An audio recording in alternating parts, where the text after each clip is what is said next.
नमस्कार, मेरा नाम है आसिफ असरार और आप देख रहे हैं द फोर्थ पिलर का ये खास शो आज की बात। झारखंड में सीआरपीएफ के अफसरों के खिलाफ प्राथमिकी दर्ज करने के बाद प्रदेश की सियासत गरमा गई है। ऐसे में भाजपा ने हेमंत सोरेन की सरकार को आड़े हाथों लिया है। भाजपा नेता ने जमकर खरी खोटी सुनाई है। भाजपा नेता ने चेतावनी भी दी है और कहा कि केंद्रीय जांच एजेंसी और केंद्रीय सुरक्षा बलों को डराने के लिए पुलिसिया ताकत के दुरुपयोग का प्रयास हेमंत सोरेन को भारी पड़ेगा। आज की कवर स्टोरी में इसी मुद्दे पर विस्तार से चर्चा करेंगे। उससे पहले झारखंड के आज की 10 खबरों का रुख कर लेते हैं। लोकसभा चुनाव को लेकर अब झारखंड पुलिस को चुनाव मोड में लाने की तैयारी शुरू हो गई है। ऐसे में पुलिस मुख्यालय ने सभी एसपी को चुनाव संबंधित परीक्षण के लिए अपने जवानों को तैयार करने का आदेश दिया है। परीक्षण संबंधित आदेश निर्देश व एसओपी की कॉपी भी सभी जिलों को प्रेषित की गई है। झारखंड में इसी वर्ष होने वाले लोकसभा चुनाव में 21,67,270 मतदाता पहली बार वोट देंगे। ये सभी 18 से 22 वर्ष आयु वर्ग के हैं। इनमें 10,64,282 पुरुष तथा 11,02,903 महिलाएं मतदाता हैं। 85 थर्ड जेंडर हैं। मुख्य निर्वाचन पदाधिकारी के रवि कुमार ने सोमवार को इसकी जानकारी देते हुए कहा कि मतदाताओं की संख्या 1.30% बढ़ी है। इस बार हुई मतदाता सूची पुनरीक्षण के बाद मतदाताओं की संख्या में 3,26,406 की वृद्धि हुई है। उन्होंने बताया कि कुल 95 नए मतदान केंद्रों का गठन किया गया है, जबकि 38 मतदान केंद्रों को अन्य मतदान केंद्रों के साथ विलय किया गया है। झारखंड में प्रदेश कांग्रेस अध्यक्ष के निर्देश पर गोड्डा के हटिया चौक पर कांग्रेस ने केंद्र एवं असम के मुख्यमंत्री के खिलाफ जमकर प्रदर्शन किया और नारेबाजी भी की। दरअसल राहुल गांधी की भारत जोड़ो न्याय यात्रा का काफिला जब असम राज्य में प्रवेश किया तो आरोप है कि वहां सीएम हिमंता बिस्वा शर्मा के समर्थकों ने कांग्रेस के काफिले पर हमला कर दिया। धनबाद के धनसार स्थित मणईटाड़ के रहने वाली 22 वर्षीय युवती निशा की हत्या का मामला सामने आया है। सोमवार को बैंक मोड़ के श्रीराम प्लाजा मार्केट स्थित टाटा म्यूचुअल फंड कंपनी के कार्यालय से उसका शव मिला है। बॉडी पर चाकू के वार के कई निशान हैं। पिता दीपक भगवत ने म्यूचुअल फंड कंपनी के ब्रांच मैनेजर नीरज आनंद और कर्मी राहुल पर हत्या का आरोप लगाया है।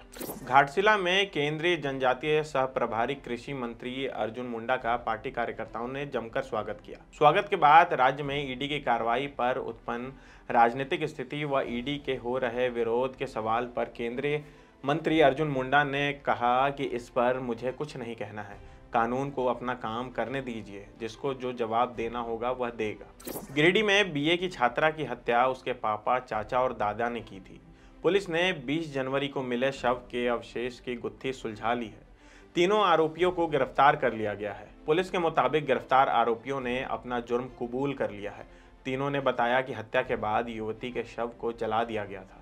हत्या करीब 25 दिन पहले हुई थी, जिसके अवशेष जिले के बिरनी प्रखंड चरगो जंगल में मिले हैं। मामला भरकट्टा ओपी क्षेत्र का है। 20 जनवरी को चरवाहों ने जंगल में मानव खोपड़ी, हड्डियां, बाल और कपड़े देखे थे, जिसके बाद मामले की जांच करते हुए पुलिस ने 3 लोगों को पकड़ा।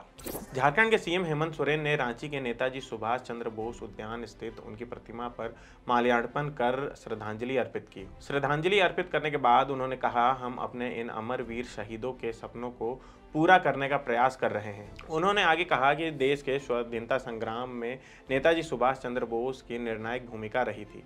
आज़ादी की लड़ाई में उनके योगदान को हम कभी भूल नहीं सकते। उन्होंने आम जनमानस के गौरव को स्थापित किया। हमें इस बात का गर्व है कि हम एक ऐसे लोकतांत्रिक देश में रहते हैं जहां अनेक वीरों एवं वीरांगनाओं ने जन्म लिया। इनके नाम इतिहास के सुनहरे पन्नों पर दर्ज हैं। प्रधानमंत्री आवास योजना के तहत उत्कृष्ट आवास बनाने वाली मानगो की आसाई सुरीन को गणतंत्र दिवस पर दिल्ली के राजपथ पर आयोजित होने वाले कार्यक्रम में शामिल होने का आमंत्रण मिला है। प्रधानमंत्री आवास योजना के तहत मानगो नगर निगम ने वित्तीय वर्ष 2017-18 में आसाई सुरीन की जमीन पर पीएम आवास निर्माण के लिए स्वीकृति प्रदान की थी। तत्कालीन मानगो नगर निगम के पीएम आवास योजना के नोडल पदाधिकारी सह सिटी मैनेजर देवाशीष प्रधान के पास आवास निर्माण के लिए आसाई सुरीन पहुंची थी। स्वीकृति के बाद 2.5 लाख का अनुदान भी मिला था। रांची सहित पूरे राज्य में कनकनी के कहर को देखते हुए मौसम विज्ञान केंद्र रांची ने येलो अलर्ट जारी किया है। अहले सुबह और शाम ढलते ही कनकनी अपना असर दिखाना शुरू कर देती है। इस वजह से लोगों का सुबह सुबह और देर शाम घर से बाहर निकलना दूभर हो गया है। बढ़ते ठंड को देखते हुए राज्य सरकार ने भी स्कूलों के समय में बदलाव किया है। 25 जनवरी तक केजी से 5वीं तक के क्लास सुबह 10 बजे से दोपहर 2 बजे तक चल रहे हैं। वहीं क्लास 6 से 12वीं तक के स्कूल सुबह 9 बजे से 3 बजे तक चल रहे हैं। 20 जनवरी को सीएम हेमंत सोरेन से पूछताछ के बाद ईडी एक बार फिर पूछताछ करेगी। ईडी की ओर से एक पत्र सीएम को भेजा गया है। इसमें ईडी ने 27 से 31 जनवरी के बीच समय और स्थान बताने को कहा है। सीएम से जमीन घोटाले मामले में पूछताछ होनी है। अब चलते हैं कवर स्टोरी की तरफ।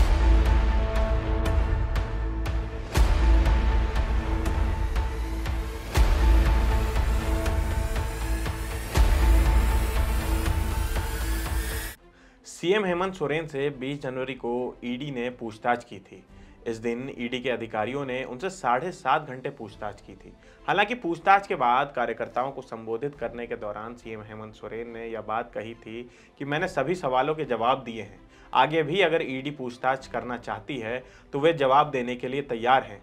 लेकिन पूछताछ के बाद एक नया बवाल खड़ा हो गया है। हुआ कुछ यूं कि रांची शहर के अंचल अधिकारी मुंशी राम ने रविवार को गोंदा थाने में सीआरपीएफ के आईजी, कमांडेंट और जवानों के खिलाफ एफआईआर दर्ज करा दी। इसमें उनके खिलाफ हथियार लेकर सीएम के आवास में घुसने का आरोप शामिल है। एफआईआर में लिखा है कि 20 जनवरी को ईडी ने सीएम के बयान के दौरान विधि व्यवस्था बनाए रखने के लिए एलपीएन सहदेव चौक के पास मजिस्ट्रेट तैनात किया था। दैनिक भास्कर के मुताबिक लगभग दोपहर 2:30 बजे अचानक 10 बसों में सवार होकर सीआरपीएफ के जवान और अधिकारी वहां पहुंचे और सीएम आवास की ओर बढ़ने का प्रयास करने लगे। बैरिकेडिंग के आगे जाने से रोका तो सीएम आवास में जाने के लिए आईजी व कमांडेंट के आदेश का हवाला देकर धक्का मुक्की करने लगे। इस बीच थोड़ी देर के लिए विधि व्यवस्था की समस्या उत्पन्न हुई। पुलिस के वरीय अधिकारियों द्वारा काफी मेहनत करने के बाद वहां से सीआरपीएफ जवान व अधिकारी हटे और मोराबादी में जाकर जमा हो गए। धारा 144 लागू होने के बावजूद सीएम हाउस में घुसने का प्रयास किया। केस दर्ज होने के बाद पुलिस ने जांच शुरू कर दी है। एफआईआर में यह बताया गया है कि बिना जिला प्रशासन की अनुमति के सीआरपीएफ के अधिकारी और जवान 10 गाड़ियों में कांके रोड पहुंच गए। उन्होंने सीएम के आवास को पीछे से घेर लिया। तब अन्य जवान मुख्य गेट से प्रवेश करने का प्रयास करने लगे, जिसे सुरक्षा कर्मियों ने रोक दिया। इसके बाद सीआरपीएफ जवानों और पुलिस के बीच में धक्का मुक्की हुई।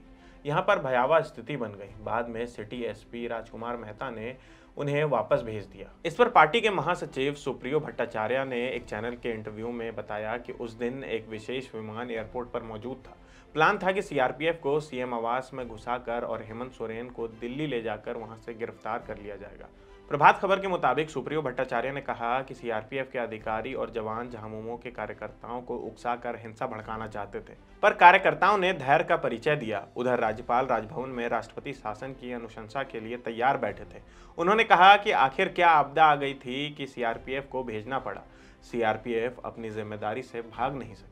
वहीं भाजपा के प्रदेश अध्यक्ष बाबूलाल मरांडी ने 20 जनवरी को जस्टिस एलपीएन शाहदेव चौक पर मुख्यमंत्री के भाषण देने का वीडियो जारी कर प्रशासन से कार्रवाई करने की मांग की है।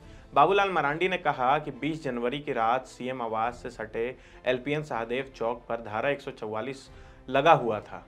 वहां मुख्यमंत्री अपने अधिकारियों के साथ कानून की धज्जियां उड़ा रहे थे। ईडी अधिकारियों की सुरक्षा एवं उन्हें भाड़े पर लाए गए तीर धनुष से लैस लोगों से बचाने के लिए आए सीआरपीएफ अफसरों जवानों पर निषेधाज्ञा उल्लंघन का मुकदमा करने वाली रांची पुलिस अगर कानून सम्मत काम करती है तो पहले मुख्यमंत्री और भाड़े के लोगों के साथ ही वहां मौजूद पुलिस और प्रशासनिक अफसरों पर मुकदमा करे। बाबूलाल मरांडी ने चेतावनी देते हुए कहा कि केंद्रीय एजेंसी और केंद्रीय सुरक्षा बलों को डराने के लिए पुलिसिया ताकत के दुरुपयोग का प्रयास मुख्यमंत्री हेमंत सोरेन को भारी पड़ेगा।